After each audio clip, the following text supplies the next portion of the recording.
हिंदी में यूपीएससी की तैयारी से संबंधित प्रोग्राम्स को देखने के लिए सब्सक्राइब करें study IQIAS Hindi. Hello everyone, very good evening. सबसे पहले तो आप सभी लोगों का आपके अपने चैनल स्टडी IQIAS हिंदी पर मैं मनोज कुमार बहुत बहुत स्वागत करता हूं। और दोस्तों, आज हम लोग चर्चा करने जा रहे हैं नृत्य और संगीत कला का सेकंड लेक्चर। और इसमें हम लोग आज बात करेंगे पहले लेक्चर के बाद का दूसरा जो भाग है शास्त्रीय नृत्य कला के बारे में। और ये काफ़ी इंपॉर्टेंट पोर्शन है दोस्तों। मैंने पिछली क्लास में आप लोगों को एक चर्चा की थी जिसमें हम लोगों ने नृत्य कला के विविध रूप, नृत्य कला का विकास, नृत्य कला के संदर्भ में उसकी जो परिभाषा हो सकती है, उन सभी चीज़ों के बारे में मैंने चर्चा की थी। और साथ के साथ चर्चा की थी कि नृत्य कला का भारत में विकास कैसे हुआ था, उस पर भी मैंने आपको पूरी चर्चा की है। आज हम लोग बात कर रहे हैं इस क्लास के अंतर्गत नृत्य कला का जो अगला रूप है जिसे हम कहते हैं शास्त्रीय नृत्य कला। कौन सा? शास्त्रीय नृत्य कला के बारे में हम लोग जानने की कोशिश करेंगे। शास्त्रीय नृत्य, ठीक है ना, ध्यान रखिएगा। तो आज का विषय है हमारा शास्त्रीय नृत्य। कितने नृत्य हैं, उनकी विशेषताएं क्या होती हैं, ठीक है ना, कहां कहां से ये नृत्य बिलोंग करते हैं और कौन कौन से प्रमुख कलाकार हैं जो आज के संदर्भ में इससे जुड़े हुए हैं। तो यहां से इस तरह के आपके प्रश्न बनेंगे। पहला, शास्त्रीय नृत्य कला क्या होती है। दूसरा, शास्त्रीय नृत्य कला कितने रूप हैं, ठीक है ना, कौन कौन से रूप किस किस राज्य से जुड़े हुए हैं, उनकी प्रमुख विशेषताएं क्या हैं और उनके वर्तमान में कौन कौन से प्रमुख कलाकार हैं जिन्होंने इस नृत्य कला को भारत के साथ साथ दुनिया भर में फैलाया हुआ है। तो इन सब पर चर्चा करेंगे। दोस्तों, आपको पता है कि पिछली क्लास में हम लोगों ने चर्चा की थी नृत्य कला की परिभाषा, उसके विकास, उसके प्रकार, उसके रूपों को लेकर के। ध्यान रखिएगा। और उसमें हमने ये भी चर्चा की थी गुप्त काल के बाद जो नृत्य कला का जो रूप है वो शास्त्रीय रूप में विकसित होने लगा था। खासकर भरत मुनि का जो नाट्य शास्त्र है उसमें आपके नृत्य कला के जो रूप निकल के आए, उनके नियम बंधे, उनके सिद्धांत बंधे, उनका जो रूप था वो कौन सा था? शास्त्रीय नृत्यों का था, ठीक है ना। तो शास्त्रीय नृत्य की जो परंपरा है वो आपके भरत मुनि के नाट्य शास्त्र से निकल करके आई है। भरत मुनि का नाट्य शास्त्र, ठीक है ना। और इसी में नृत्य के विभिन्न आपके नियम और सिद्धांत तय किए गए थे, ठीक है ना। एक चीज। दूसरी चीज मैंने इसमें आपको बताई थी कि जो शास्त्रीय नृत्य होता है वो शास्त्र के सम्मत होता है, शास्त्र के सिद्धांतों, शास्त्र के नियमों के अनुसार वो चलता है, ठीक है ना। लेकिन इसका मतलब था कि यह परंपरा जो है धीरे धीरे करके आपके मंदिरों से जुड़ी हुई थी। यानी कि हम कह सकते हैं शास्त्रीय नृत्य भारत में एक प्रकार से मंदिरों के साथ विकसित हुआ। बाद में राजा महाराजाओं और विभिन्न प्रकार के शासकों ने अपने दरबार में इसे संरक्षण दिया। तो हम कह सकते हैं कि शास्त्रीय नृत्य की जो परंपरा है दोस्तों, वह मंदिरों और राज दरबारों से जुड़ी हुई थी। यह आम जनता के विचारों से, आम जनता के जो उत्सव है, आम जनता के जो खुशहाल पक्ष है, उनसे जुड़ी हुई नहीं थी। तो ध्यान रखिएगा, ये एक पहली बात शास्त्रों के नियमों से संबंधित है। और प्रमुख शास्त्र सिद्धांत जो जिसमें नृत्य के बारे में चर्चा की गई है वह भरत मुनि का नाट्य शास्त्र। दूसरा, यह मंदिरों और राज दरबारों से जुड़ी हुई है। इस बात को ध्यान रखिएगा। हम कह सकते हैं इसका मतलब हुआ कि धार्मिक उत्सव के तौर पर विकसित हुई थी, पहली बात, ठीक है ना। अब आ जाइए इसके अंतर्गत, अब इसमें कौन कौन सी चीजें होंगी तो आप देखेंगे। तो शास्त्रीय नृत्य होते हैं आपके एक, 2, 3, 4, 5, 6, 7 और 8, ठीक है ना। शास्त्रीय नृत्य भारत में, ध्यान रखिएगा, भारत में जो आपका एक संस्थान है उसका नाम है आपका संगीत नाटक अकादमी। भारत में संगीत नाटक अकादमी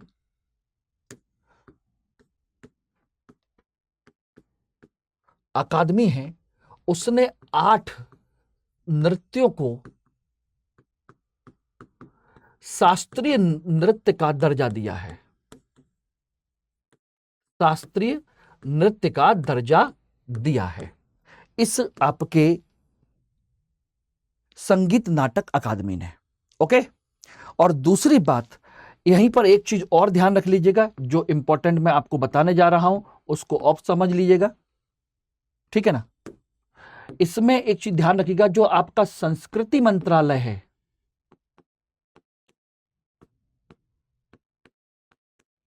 संस्कृति मंत्रालय, उसने 9 नृत्यों को शास्त्रीय नृत्य का दर्जा दिया है। शास्त्रीय नृत्य का दर्जा दिया है। तो 8 तो ये रहे टोटल जो आपके संगीत नाटक अकादमी ने जिनके बारे में बताया, भारतनाट्यम, कुचिपुड़ी, कथकली, मोहिनीअट्टम, ओडिसी, मणिपुरी, कथक और सत्रिया। ये आपके 8 जो नृत्य हैं ये आपके संगीत नाटक अकादमी के द्वारा मान्यता प्राप्त हैं। संस्कृति मंत्रालय ने 9 नृत्यों के बारे में चर्चा की है और 9वां नृत्य कौन सा है यही आपको जानना है। तो जो 9वां नृत्य है उसका नाम है छऊ नृत्य। छऊ, जो कि आपके उड़ीसा, पश्चिम बंगाल, झारखंड के क्षेत्र में प्रचलित है। एक प्रकार का लोक नृत्य है, लेकिन फिर भी संस्कृति मंत्रालय ने इसे 9वां शास्त्रीय नृत्य कहा है, ठीक है ना। 2 चीजें याद रखिएगा, संगीत नाटक अकादमी के नृत्य और संस्कृति मंत्रालय के नृत्य। तो इस प्रकार से आपकी ये सारी चीजें हुई हैं। बात आती है कि आखिर इन शास्त्रीय नृत्य कला की प्रमुख विशेषताएं क्या होती है, उसके बाद हम लोग एक एक करके सभी के बारे में चर्चा करेंगे, ठीक है ना। ध्यान रखिएगा, मैंने पहले ही कहा कि शास्त्रीय नृत्य शास्त्र के नियमों से बंधे हुए होते हैं, शास्त्र सम्मत होते हैं। इनका जो विकास है, इनका जो उदय है, वो आपके मंदिरों में धार्मिक स्वरूप में हुआ था, बाद में ये दरबार से भी जुड़े रह गए। इसमें एक चीज और ध्यान रखिएगा, मोस्ट इंपॉर्टेंट पॉइंट जो है कि जो शास्त्रीय नृत्य होते हैं ये आपके तांड्य और लास्य 2 रूप में होते हैं। यानी कि 2 रूप होते हैं, एक होता है तांड्य और एक होता है लास्य। ध्यान रखना, तांड्य का मतलब होता है जिसमें गति होती है, जिसमें वेग होता है, जिसमें लय होती है, जिसमें शक्ति होती है, जिसमें मजबूती होती है। यानी कि इसी से बना बाद में जाकर के तांडव नृत्य। कौन सा बना? तांडव नृत्य इसी से बना था, तांडव। यानी कि इसमें लय, गति, मजबूती, आवेग, ये सब होता है, ठीक है ना। गति के साथ साथ मजबूती, दृढ़ता, ये सारी चीजें होती हैं। कह सकते हैं कि तांडव जो नृत्य होता है इसका संबंध पुरुष से ज्यादा होता है, क्योंकि पुरुष के अंदर ही आपकी पौरुष जो शक्ति होती है वो आपकी कैसी होती है? मजबूती का शक्ति होती है, गति की शक्ति होती है। जबकि जो लास्य है, लास्य परंपरा, ये लालित्यपूर्ण परंपरा है। यानी कि लालित्यपूर्ण, लालित्यपूर्ण यानी कि सरलता, सहजता, ठीक है ना, कोमलता,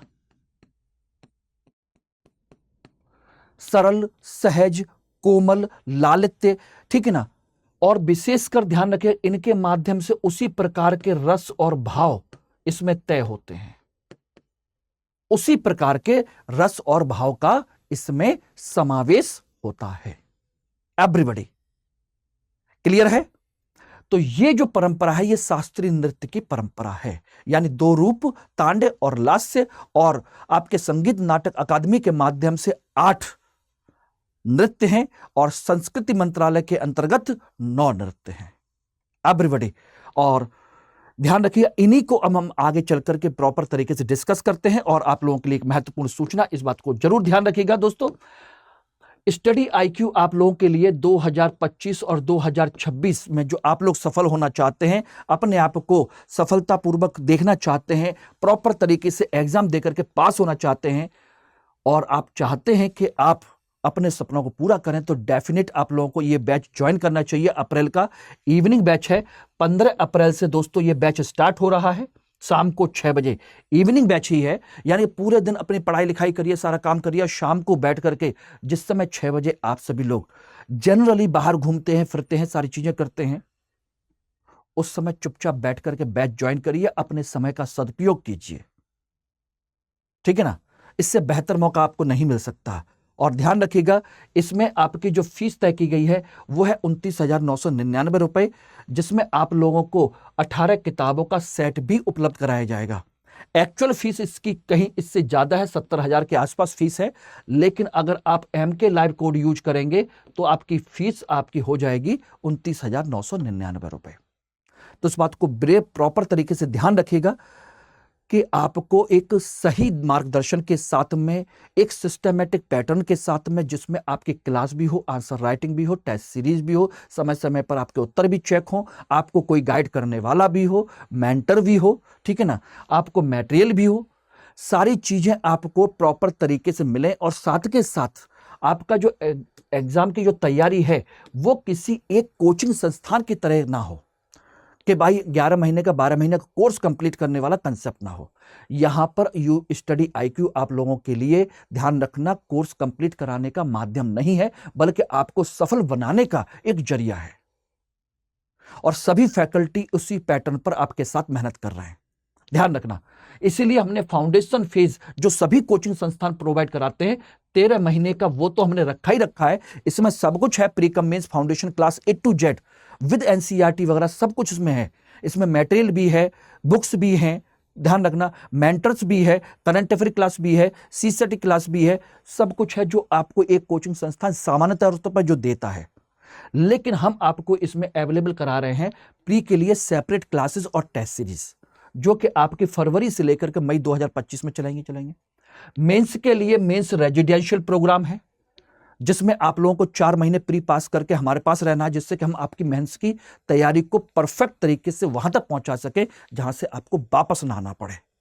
ओके, उसके लिए आपका जून से लेकर सितंबर, जून जुलाई अगस्त सितंबर 4 महीने हमारे पास रहना है दिल्ली में, जिसके खाने पीने रहने करने के खर्चे की चिंता आप लोगों को नहीं करनी है बिल्कुल भी। और उसके बाद इंटरव्यू सेशन, यानी कि लगभग मान के चलिए तो 2 साल का कोर्स आपका, ठीक है ना। और उसकी वैलिडिटी जो है लगभग आपके 30 महीने की वैलिडिटी है, यानी उसके बाद भी इसे कंटिन्यू कर सकते हो आप लोग। और फीस मात्र 29,999 रुपए, यानी कि लगभग 1,1200 रुपए के आसपास आपका टोटल कोर्स पड़ता है पर मंथ का। तो इससे बेहतर तरीके से आपको और कहीं कोई तैयारी आपकी नहीं हो सकती। घर बैठे आपको कुछ करना है, कुछ नहीं करना है, वहीं बैठ करके आपको सारी चीजें A to Z standard level की, जिसमें आपका UPSC जिस लेवल पर आपसे पूछता है वही सारी चीजें। अगर आप सपना सच करना चाहते हैं तो भरोसा करके इस बैच को ज्वाइन कर सकते हैं, ठीक है ना। ध्यान रखिएगा, और कोई भी डाउट हो तो मुझे टेलीग्राम पर, इंस्टाग्राम पर फॉलो कर सकते हैं, या मुझे मेल कर सकते हैं मेरे मेल ID पर। लेकिन दोस्तों एक ध्यान रखिएगा, डिस्काउंट चाहते हैं, ठीक ठाक डिस्काउंट चाहते हैं और मेरे साथ मिलकर के मेहनत करना चाहते हैं, एक रणनीति के साथ मेहनत करना चाहते हैं, तो डेफिनेट आप इस MK लाइव कोड का इस्तेमाल जरूर कीजिएगा। और ये मेरा टेलीग्राम का चैनल है जिस पर आप लोग मुझे कनेक्ट कर सकते हैं। ओके, अब बात करते हैं एक एक करके सभी चीजों की, कि कौन कौन सी नृत्य कला है जिसका विकास कब कब कहां कहां और कैसे हुआ था। तो ध्यान रखिएगा, भरतनाट्यम पहले नृत्य की चर्चा की जाती है। भरतनाट्यम शास्त्रीय नृत्य विधाओं में सबसे पुराना है, ठीक है ना। और ये इसका नाम भरत मुनि के नाट्य शास्त्र यानी भरतनाट्यम नाट्य शास्त्र से लिया गया है। भरत मुनि का जो नाट्य शास्त्र है, भरतनाट्यम भी कह सकते हैं उसको, उसी से लिया गया है, जिसमें नाट्यम का मतलब है नृत्य। हालांकि कई अन्य विद्वानों ने भरत नाम का श्रेय भव, राग और ताल को दिया है, जबकि कुछ लोग कहते हैं कि भरत मुनि के नाम पर भरतनाट्यम रखा गया है। ध्यान रखना, एक इसका संबंध कहां से है? तमिलनाडु से है। तमिलनाडु में मंदिर में नर्तकियों और देवदासियों का एक नृत्य किया जाता था, यानी कि देवदासी प्रथा, जो मंदिरों में रहने वाली जो लड़कियां होती थी, स्त्रियां होती थी, जो मंदिर के लिए दान दे दी जाती थी या पूरी तरह मंदिर को समर्पित हो जाती थी, वो किसी उत्सव के समय में इस नृत्य का आयोजन करती थी। इसीलिए चूंकि नृत्य प्रदर्शन करती थी, इसीलिए उनको क्या कहा जाता है, दासिट्टम भी कहा जाता है। इसको क्या कहते हैं, दासिट्टम। पहले यह नृत्य एकल महिला नर्तकियों के द्वारा किया जाता था, बाद में इसमें पुरुष और समूह परंपरा भी लोकप्रिय होने लगी। ठीक है ना, ध्यान रखेगा। इसकी अन्य विशेषता क्या है, इस भरतनाट्यम को एक अग्नि नृत्य के तौर पर माना जाता है, क्योंकि यह मानव शरीर में आग की अभिव्यक्ति होती है। ठीक है ना, भरतनाट्यम में अधिकांश मुद्राएं जो होती हैं लहराती हुई आग की लपटों के समान होती हैं। उसी तरह के वस्त्र होते हैं, ये देखेंगे, ये वस्त्र पहन करके जब इनका अंकन किया जाता है, मंचन किया जाता है, तो ऐसा लगता है जैसे आग धधक रही हो, आग की लपटें घूम रही हो।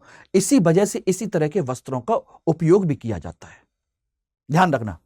ठीक है ना, इसमें तांडव नृत्य और लास्य दोनों पहलुओं पर समान रूप से बल दिया जाता है, जिसमें मुद्राओं को केंद्र में रखा जाता है। मुद्रा मतलब विभिन्न प्रकार के शरीर के अंगों का संचालन, सर की, मुख की, नाक की, वो सर की, मुख की, हाथों की, पैरों की, सबकी अलग अलग मुद्राओं का अंकन दिया हुआ है। फिक्स है कि किस किस के कितने कितने तरीके से भाव भंगिमाएं आपको बनानी है। ठीक है ना, इसके प्रसिद्ध कलाकार ई कृष्ण अय्यर और रुक्मिणी देवी अरुंडेल को नृत्य को वैश्विक पहचान देने के लिए याद किया जाता है। और अन्य कलाकार हैं यामिनी कृष्णमूर्ति, लक्ष्मी विश्वनाथन, पद्मा सुब्रमण्यम, मृणाली साराभाई और मल्लिका साराभाई। ये रहे, ये इस समय प्रचलित आपके प्रमुख लोग हैं जो इस परंपरा से जुड़े हुए हैं। दूसरा है कुचिपुड़ी। कुचिपुड़ी, यह इसका मतलब कहाँ है, कुचिपुड़ी का संबंध कहां से है? कुचिपुड़ी का संबंध है आपके आंध्र प्रदेश से। आंध्र प्रदेश के एक गांव कुचेल बापुरी या कुचेलपुरम से इसका लिया गया है। इसमें क्या होता है, एक गांव से दूसरे गांव जाने वाले अभिनेताओं के समूह द्वारा किया जाता है, जिसे कुसेलवा कहा जाता है। इस नृत्य को 17वीं सदी में इसे सिद्धेंद्र योगी ने इस परंपरा को औपचारिक रूप दिया और व्यवस्थित किया। उन्होंने ही भावाकल्पम और कई अन्य नाटक भी लिखे थे। वैष्णव धर्म के आगमन के साथ नृत्य की इस विधा में पुरुष ब्राह्मणों का एकाधिकार हो गया और इसे मंदिरों में प्रस्तुत किया जाने लगा। बाद में भागवत पुराण की कहानियां गायन का एक केंद्रीय विषय बन गई। नर्तकों को हम भागवतालु के नाम से जाना जाने लगा, यानी कि इसमें भागवत पुराण की कहानियां कही जाती हैं और नर्तकों को भागवतालु कहा जाता है। मूलतः पुरुष ब्राह्मणों का इस पर क्या बन गया, एकाधिकार बन गया। एवरीबॉडी क्लियर है? मैंने देखिए पहली बार आप लोगों को कंटेंट रिटन फॉर्म में आप लोगों को देने की कोशिश की है, तो कई लोगों का कहना था कि सर जो आप लिखते हैं कहीं ना कहीं उनको कभी कभी समझ में नहीं आता, कभी कभी आप लोगों को प्रिंटेड मटेरियल नहीं मिल पाता। तो मैंने सोचा कि चलो आपको इसी तरीके से मैटर भी आपको अवेलेबल करा देते हैं। ठीक है ना, ध्यान रखिएगा। कुचिपुड़ी नृत्य जो है विजयनगर गोलकुंडा के शासकों के द्वारा संरक्षित किया गया। ठीक है ना, इनकी विशेषताएं क्या है? इसकी विशेषताएं पैरों की मुद्राएं जटिल होती हैं, यानी कि पैरों के माध्यम से इसमें जो मुद्राएं बनाई जाती हैं वो काफी जटिल मानी जाती हैं। ये क्योंकि पैरों का संचालन, पाद संचालन सबसे महत्वपूर्ण है। ठीक है, ध्यान रखना। और यह सामूहिक रूप से किया जाता है। इसकी अधिकांश प्रस्तुतियां भागवत पुराण की कहानियों का केंद्रीय विषय है। इसमें श्रृंगार रस की प्रधानता होती है, लास्य और तांडव दोनों होते हैं। ठीक है ना, और इसका संबंध कर्नाटक संगीत से है और इसका गायन तेलुगु भाषा में, चूंकि आंध्र प्रदेश में है तो तेलुगु भाषा से होता है। इसके प्रमुख कलाकार राधा रेड्डी, राजा रेड्डी, यामिनी कृष्णमूर्ति, इंद्राणी रहमान इत्यादि ये लोग कलाकार हैं कुचिपुड़ी। ओके एवरीबॉडी, ठीक। चलिए अब बात करते हैं कथकली की। कथकली, कथ मीन्स कहानी, कली मीन्स कहना। कथकली यानी कि कथा नाटक, नृत्य नाटक कह सकते हैं इसको। केरल के संबंध में जुड़ी हुई है। केरल के मंदिरों में नृत्य नाटक के रूप में रामाट्टम और कृष्णाट्टम, यानी कि राम की कहानी और कृष्ण की कहानी कही जाती है। यानी कि रामायण और महाभारत की कहानियों का मंचन किया जाता है। और ये देखेंगे, ये इसके माध्यम से चेहरे के हाथ पैर भाव, चेहरे के भाव से सबसे ज्यादा इसमें अपनी बात कही जाती है। यह लोक नाटक की परंपरा बाद में कथकली के उद्भव का स्रोत बन गई, जिसका नाम था कथा कहना। ठीक है ना। यह कुडियाट्टम संस्कृत नाट्य परंपरा और प्राचीन युद्ध कला प्रदर्शन से निकटता से संबंधित है। इसे कुडियाट्टम भी कभी कभी कहा जाता है। कुडियाट्टम है, कृष्णट्टम है, रामट्टम है, चकियार कुथू है, ये भी कहते हैं। यह संगीत, नृत्य और नाटक का अद्भुत संयोजन है। 1930 के दशक में प्रसिद्ध मलयाली कवि वी.एन. मेनन ने मुकुंद राजा के संरक्षण में इसे पुनर्जीवित किया था। कंसेप्ट काफी पुराना है, लेकिन उसको 1930 के दशक में वी.एन. मेनन ने इसे विकसित किया था। ठीक है, ध्यान रखना। इसकी प्रमुख विशेषताएं, यह मूलतः पुरुषों की एक मंडली का प्रदर्शन होता है। यह नृत्य नाटक दोनों शामिल होते हैं, अलग से नहीं होते। ठीक है ना। इसमें अच्छाई और बुराई के बीच का शाश्वत संघर्ष दिखाया जाता है, जैसे रामायण और महाभारत। महाभारत में कृष्ण और कंस हैं और रामायण में राम और रावण हैं। ठीक है ना। यानी कि महाकाव्यों और पुराणों में वर्णित कहानियों को प्रस्तुत किया जाता है। ठीक। इसमें जो भाषा इस्तेमाल की जाती है उसे मणिप्रवलम कहते हैं, यानी मलयालम और संस्कृत का मिश्रण होती है। इसमें आंख, ध्यान रखना, भौं के लय के माध्यम से विभिन्न रसों को प्रस्तुत किया जाता है। मैंने पहले कहा कि चेहरे के भाव सबसे ज्यादा हैं, यानी कि आंख और भौं का संचालन बहुत महत्वपूर्ण होता है। इसमें नवरस यानी कि 9 महत्वपूर्ण चेहरे के भावों को प्रस्तुत किया जाता है, यानी कि हर तरह का रस, जो नवरस की अवधारणा है वो सारी की सारी। ठीक है ना। और आकाश तत्व इसका प्रतीक है। प्रसिद्ध कलाकार हैं गुरु कुंचु कुरूप, गोपीनाथ, कोटाकल शिवरमन और रीता गांगुली। ये इसके प्रमुख कलाकार हैं। Okay everybody. अब आ जाइए मोहिनीअट्टम। यह भी केरल का ही है। केरल राज्य में त्रावणकोर के शासकों के अधीन इसे प्रसिद्धि मिली थी मोहिनीअट्टम। जैसे आपका वो था कथकली था, कथकली पुरुषों के द्वारा किया जाता है, तो मोहिनीअट्टम, मोहिनी का मतलब है सुंदर महिला और अट्टम का मतलब है नृत्य, यानी कि जब सुंदर महिला एक नृत्य करती है, इसलिए यह महिलाओं के द्वारा किया जाता है, एकल नृत्य है। मलयाली कवि वी.एन. मेनन ने कल्याणी अम्मा के साथ मिलकर इसका पुनरुत्थान किया, दोनों का, क्योंकि दोनों का संबंध केरल से है और वी.एन. मेनन ने ही किया है दोनों को। ठीक है ना। ध्यान रखना, एकल महिला नृत्य है, बहुत ही सुंदर सुरील तरीके से, मोहिनी, मन मोहिनी, जो मन को मोह ले, है कि नहीं। तो वही परंपरा है। इसकी विशेषताएं देखेंगे। कथकली के उत्साह के साथ भरतनाट्यम की कोमलता और लालित्य को एक साथ प्रस्तुत करती है। इसमें पैरों की थाप नहीं होती, बल्कि इसके कदम ताल बड़े सौम्य होते हैं, यानी पैरों से बड़े आराम से सुकोमल तरीके से संचालन किया जाता है। यानी कि एक तरीके से इसका माना जाता है कि विष्णु ने स्त्री का नृत्य, स्त्री का जब रूप धारण किया था, उसी की कहानी को कहा जाता है। पता है आपको, जब समुद्र मंथन हुआ था, अमृत निकला था, विष निकला था, तमाम तरह के रत्न निकले थे, उनका बंटवारा करने के लिए विष्णु एक स्त्री का वेश धारण करके आए थे। ठीक है ना। तो वो विष्णु के स्त्री नृत्य की कहानी है, यानी कि विष्णु स्त्री के रूप में नृत्य करते हैं, ये कहा जाता है। मोहिनीअट्टम में लास्य पहलू यानी सौंदर्य और लालित्य का प्रभुत्व है, क्योंकि जहां महिला होगी वहां कोमलता होगी, लालित्य होगा, सरलता होगी, सहजता होगी। ठीक है ना, सौंदर्य होगा, इसलिए महिला नर्तकियों के द्वारा किया जाता है। इसमें सफेद और ऑफ व्हाइट रंग के वस्त्र पहने जाते हैं, जिस पर सुनहरे रंग का ब्रोकेट डिजाइन बना होता है। ये देखिएगा, सुनहरे रंग का ब्रोकेट डिजाइन, सफेद या ऑफ व्हाइट वस्त्र होता है, इसमें सुनहरे या ब्रोकेट रंग का आपका डिजाइन बना होता है। ठीक है ना। इसमें टखनों पर घुंघरू का एक पट्टा पहना जाता है, घुंघरू पहने जाते हैं। मोहिनीअट्टम प्रदर्शन के माध्यम से यह वायु तत्व का प्रतीक है। एक मैंने आपको बताया था आकाश, एक बताया था अग्नि, और यह है आपका वायु तत्व। ठीक है ना। इसमें झांझ, वीणा, ड्रम, बांसुरी इत्यादि का प्रयोग किया जाता है। प्रसिद्ध कलाकार सुनंदा नायर, कलामंडल छेम्बती, माधुरी अम्मा और जयप्रभा मेनन प्रमुख कलाकार है। ओके, याद रहेगा नहीं? अगला है आपका मोहिनी ओडिसी। नृत्य विधा का नाट्य शास्त्र में बड़ा है ओद्र नृत्य से लिया गया है। यह नृत्य रूप से महारियों द्वारा किया जाता था और जैन राजा खारवेल द्वारा संरक्षित था उड़ीसा के क्षेत्र में। ओडिसी है तो इसका संबंध कहां से है? उड़ीसा से, महारियों द्वारा। क्योंकि उस क्षेत्र में वैष्णव परंपरा का आगमन हो गया था, इसीलिए महरी प्रणाली समाप्त हो गई, निष्क्रिय हो गई। महरी जानते हैं? घर में काम करने वाली स्त्रियां, महरी,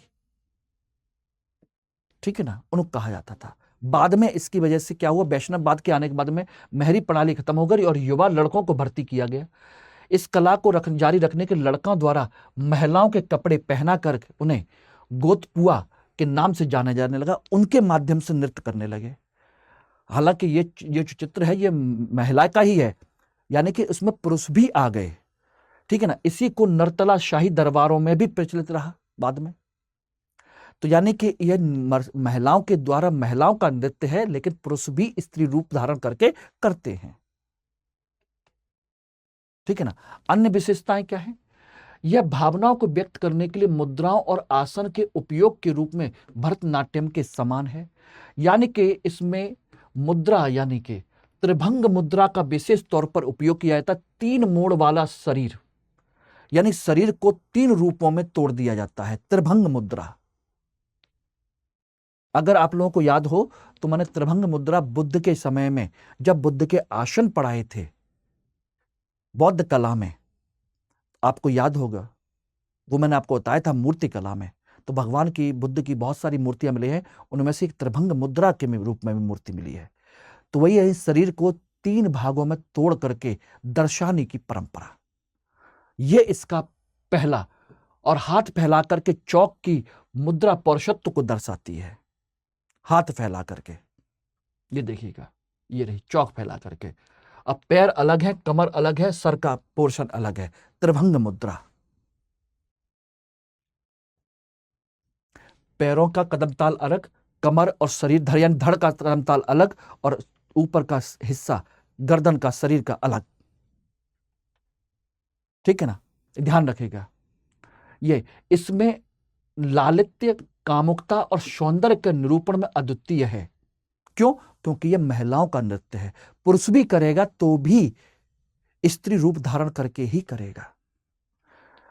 यह हिंदुस्तानी शास्त्रीय संगीत के साथ नृत्य किया जाता है, जिसमें आमतौर पर मंजीरा, पखावज, सितार, बांसुरी का प्रयोग करते हैं, और यह जल तत्व का प्रतीक है, जल तत्व का।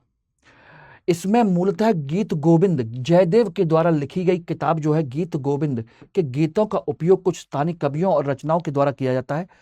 प्रमुख कलाकार है पंकज गुरु चरण दास, केलू चरण महापात्रा, सोनल मान सिंह, शेरन लोवेन और विरला वारवी। सोचिएगा, कुछ अमेरिका के हैं, कुछ अर्जेंटीना के हैं। मिर्ला वारवी अर्जेंटीना की हैं, और आपके शेरन लोवेन जो हैं ये आपके यूएसए के हैं, और ये भी आपके ओडिसी नृत्य कला के बेहतरीन कलाकार हैं। अगला आता है मणिपुरी। मणिपुरी, अब जानते हो मणिपुर का है। नृत्य की पौराणिक उत्पत्ति मणिपुर की घाटियों में स्थानीय गंधर्वों के साथ शिव और पार्वती के दैवीय नृत्य से हुई थी। यह माना जाता है कि जो स्थानीय गंधर्व थे मणिपुर की घाटियों में, शिव और पार्वती ने दैवीय नृत्य किया था। यह नृत्य रूप लाई हरोबा के त्योहार के से उत्पन्न हुआ है, वहां का यह त्योहार है। वैष्णववाद के आगमन के साथ ही कृष्ण इस नृत्य का केंद्रीय विषय बन गए, और यहां भी देखेंगे तो ये कृष्ण हैं और ये राधा या गोपियों के तौर पर यहां दिखाए गए हैं, ठीक है ना। रविन्द्रनाथ टैगोर ने इस नृत्य को फिर से सुर्खियों में लाया जब उन्होंने इसे शांति निकेतन में पेश किया। आमतौर पर महिलाओं के द्वारा ही प्रस्तुत किया जाता है, यानी कृष्ण भी जो बनती हैं वो महिलाएं ही बनती हैं इसमें, ठीक है ना, ध्यान रखना। इसकी प्रमुख विशेषताएं क्या है? इसमें भक्ति पर जोर दिया जाता है, ठीक है ना, कामुकता पर नहीं दिया जाता, ना कि कामुकता पर, यानी भक्ति है इसमें। चेहरा एक पतले घूंघट से ढका होता है और चेहरे की अभिव्यक्ति का कम महत्व होता है, यानी चेहरे की अभिव्यक्ति नहीं बल्कि शरीर की अभिव्यक्ति होती है। ये देखेंगे तो ये रहा, चेहरा ढका हुआ है पतली चादर से, एक झरने टाइप की एक होती है, उससे ये ढका हुआ होता है। केवल कृष्ण का चेहरा जो है वो खुला होगा, बाकी अन्य जो गोपियों के रूप में हैं या नर्तकियों के रूप में, उनका चेहरा ढका हुआ होगा। ठीक है ना, ध्यान रखना। इसमें तांडव और लास्य दोनों शामिल होते हैं। इसमें पैरों की कोमल गति महत्वपूर्ण होती है। इसमें अद्वितीय महिलाएं लंबा स्कर्ट पहनती हैं। नाग बंध मुद्रा, जिसमें शरीर के 8 आकार में जुड़ा होता है, यह मणिपुरी नृत्य के रूप में से एक महत्वपूर्ण मुद्रा है। इसमें रासलीला मणिपुर नृत्य गायन का एक आवर्ती विषय है। बांसुरी, खरताल, ढोल वाद्य यंत्रों का प्रयोग किया जाता है। जयदेव और चंडीदास की रचनाओं का बड़े पैमाने पर उपयोग किया जाता है। इसके प्रमुख कलाकार हैं झावेरी बहनें, नयना सुवर्णा, रंजना दर्शना और गुरु विपिन सिंह। ये इसके प्रमुख कलाकार हैं। ठीक है ना। अब आ जाइए कथक। कथक यानी कि उत्तर प्रदेश ब्रजभूमि का क्षेत्र। ब्रजभूमि बोले तो आपका मथुरा, आगरा, भरतपुर, ये जो पूरा इलाका है ब्रजभूमि, वहां पर यह उत्तर प्रदेश का पारंपरिक नृत्य है। कथक का मतलब है कथिका, यानी कथावाचक से लिया गया है, जो कहानी कहता है। यानी कि इसमें संगीत के साथ साथ भाव भंगिमाओं और महाकाव्यों से छंदों की प्रस्तुति करते हैं। मुगल काल के दौरान इसमें भारतीय वेशभूषा और नृत्य की शैलियों से भी प्रभावित है। यही वजह है कि देखेंगे तो इसमें आपके फारसी वेशभूषा और उसी तरह के वस्त्रों का उपयोग किया गया है। यह शास्त्रीय शैली की 20वीं शताब्दी में लेडी लीला शोखे द्वारा पुनर्जीवित की गई थी, बाद में जाकर के 20वीं सदी में। ठीक है ना। कुछ विशेषताएं क्या है, कथक की एक महत्वपूर्ण विशेषता है कि इसमें विभिन्न घरानों का विकास हुआ जो संगीत के हिंदुस्तान शैली पर आधारित है, जैसे लखनऊ घराना, जयपुर घराना, रायगढ़ घराना, बनारस घराना। इस तरह से रायगढ़ घराना राजा चक्रधर सिंह का, जयपुर घराना भानुजी के द्वारा, लखनऊ घराना नवाब वाजिद अली खां के द्वारा, बनारस घराना जानकी प्रसाद के तहत। ठीक है ना। ये सारे घराने विकसित हुए और हर घराने की अपनी हिंदुस्तानी संगीत शैली अलग है और उसी के अनुसार उसका नृत्य अलग है। नृत्य कथक ही है लेकिन संगीत की परंपरा अलग है। ओके, ध्यान रखना। इसमें जटिल पद चालानों का और चक्करों का उपयोग किया जाता है, यानी कि घुमावदार चक्कर और पैरों का जटिल रूप प्रदान करना उनके माध्यम से। ठीक है ना। इसमें जुगलबंदी कथक गायन का मुख्य आकर्षण होता है, यानी कि जो संगीत जो बजा रहा है वो और नर्तक जो है, इन दोनों के बीच में कंपटीशन टाइप का होता है। यानी कि जो नर्तक और तबला वादक के बीच का एक प्रतिस्पर्धी खेल होता है। जैसे जैसे तबला वादक तबला बजाएगा वैसे वैसे नर्तक भी जो है उसी के अनुसार उसको कंपटीशन देगा। यही इसी को कहते हैं जुगलबंदी, यानी दो लोगों की बंदी, दो लोग बंध जाते हैं आपस में। ठीक है ना। यह इसकी महत्वपूर्ण विशेषता है और इसमें पौराणिक प्रकरणों को रेखांकित करने के लिए किया जाता है। आमतौर पर इसमें ध्रुपद संगीत का उपयोग किया जाता है, ख्याल और अन्य चीजें कम। ठीक है ना। मुगल काल में तराना, ठुमरी, गजलें भी इसमें शामिल की गई थी, लेकिन मूल आधार क्या है, ध्रुव पद, यानी ध्रुव पद। ध्यान रखना। प्रमुख कलाकार बिरजू महाराज, लच्छू महाराज, सितारा देवी, दमयंती जोशी, ये सब हैं। और अगला है आपका सत्रिया। अगला कौन सा है, सत्रिया। आधुनिक रूप से सत्रिया नृत्य जो है असम का है। 15वीं शताब्दी में वैष्णव संत शंकर के देव द्वारा यह प्रस्तुत किया गया था, सत्रिया। इस नृत्य कला का नाम वैष्णव मठों से लिया गया है जिन्हें सत्र कहते थे, और वहां पर जो नृत्य किया जाता था उसे सत्रिया ही कहते थे। ठीक है ना। यह भक्ति आंदोलन से प्रेरित है और इसका उल्लेख भरत मुनि के प्राचीन ग्रंथ नाट्यशास्त्र में मिलता है। बिल्कुल सही है। सत्रिय नृत्य की कुछ विशेषताएं क्या है, यह नृत्य असम में प्रचलित है, विभिन्न नृत्य रूपों का एक समामेलन है। मुख्य रूप से ओजापाली और देवदासी नृत्य का मिलन है। ठीक है ना। इसका ध्यान नृत्य के भक्ति पहलू पर अधिक है और विष्णु की पौराणिक कहानियों पर का वर्णन करता है। नृत्य आमतौर पर पुरुष भिक्षुओं द्वारा समूह में किया जाता है, जिन्हें भोकोत कहते हैं। भोकोत यानी कि भगत। भाई वहां की लैंग्वेज के अनुसार क्या बन गया? भोकोत, भगत, भक्त। ठीक है ना। इसमें खोल, झांझ, बांसुरी इस नृत्य के प्रमुख वाद्य यंत्र हैं। शंकर देव की रचना, जिसे बोर गीत के नाम से जाना जाता है, यही इसका आधार है। इसमें पद चालन के साथ साथ लयबद्ध शब्दांशों और नृत्य मुद्राओं पर बहुत बल दिया जाता है। यह आपका कंसेप्ट है सत्रिया का। Everybody clear?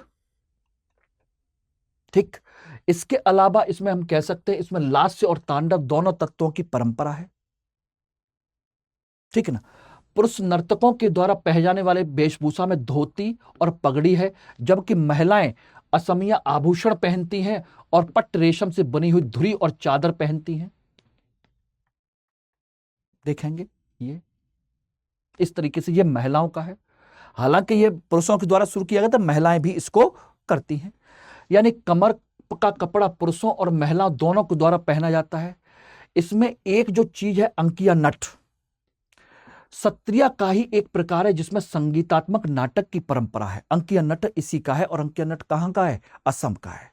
लोक नाट्य के तौर पर इसको जानते हैं, लेकिन यह इसी सत्रिया नृत्य का ही एक हिस्सा है। ठीक है ना।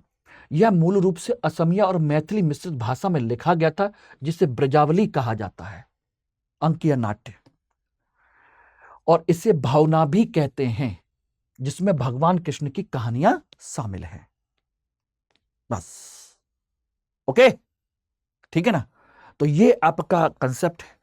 अगली क्लास में हम लोग बात करेंगे लोक नृत्यों के बारे में, लोक नृत्य परंपरा।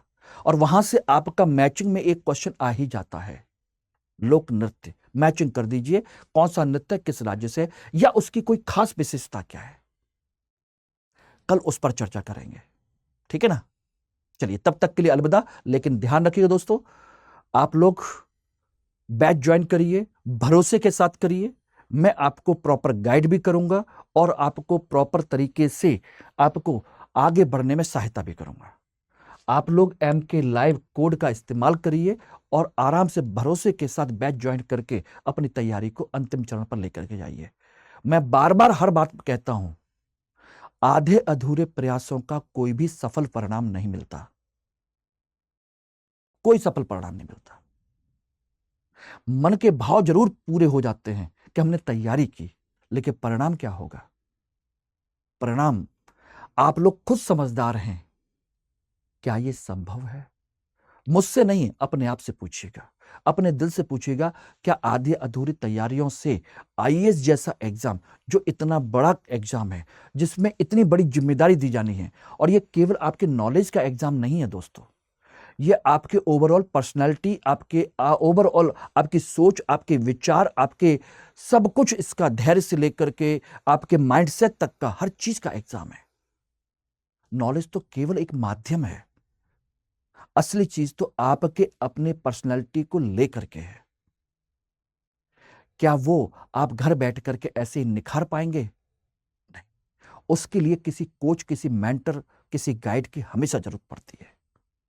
चलिए, थैंक यू वेरी मच। जरूर मिलते हैं आप लोगों से। हिंदी में UPSC की तैयारी से संबंधित प्रोग्राम्स को देखने के लिए सब्सक्राइब करें स्टडी IQ IAS हिंदी।